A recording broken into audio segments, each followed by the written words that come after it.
Le fédéral a rompu les négociations avec ses fonctionnaires dans le dossier de l'équité salariale. Ottawa menace plutôt de prendre les grands moyens, peut-être même adopter une loi pour régler le litige une fois pour toutes. L'Alliance de la fonction publique, elle, ne veut rien de moins que 2 milliards de dollars. On me doit 44 000, puis j'attends depuis 1983. Francine Stewart travaille à Revenu Canada. Elle se fie sur le calcul de son syndicat pour évaluer combien le gouvernement lui doit. Après l'adoption de la loi canadienne sur les droits de la personne, les fonctionnaires ont réclamé des salaires égaux pour les femmes. Après des années de négociations, on s'est entendu sur le nombre de fonctionnaires à qui on doit de l'argent, presque 200 000, mais on ne s'entend pas sur le montant qu'on leur doit. Le gouvernement offre 1,3 milliard. Le syndicat réclame 2 milliards.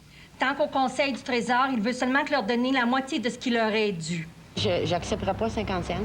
Puis ça me dérange pas d'attendre parce que c'est vrai qu'au gouvernement, là, on travaille beaucoup fort, puis la femme, on est sous-évalué. Le comité qui négocie au nom du gouvernement baisse les bras et dit qu'il n'y a plus rien à faire. Il y a énormément de déception et un peu de désespoir. L'Alliance n'a montré aucun désir de négocier et que d'ici quelques jours, nous, on va être obligés de considérer d'autres options. Le ministre ne veut pas dire quelles options il considère, mais il promet un geste dans quelques jours. Le syndicat, lui, compte sur la plainte qu'il a déposée devant la Commission des droits de la personne. Le tribunal de la Commission devrait rendre son jugement avant la fin de l'année. Lina Dib, TVA, Ottawa.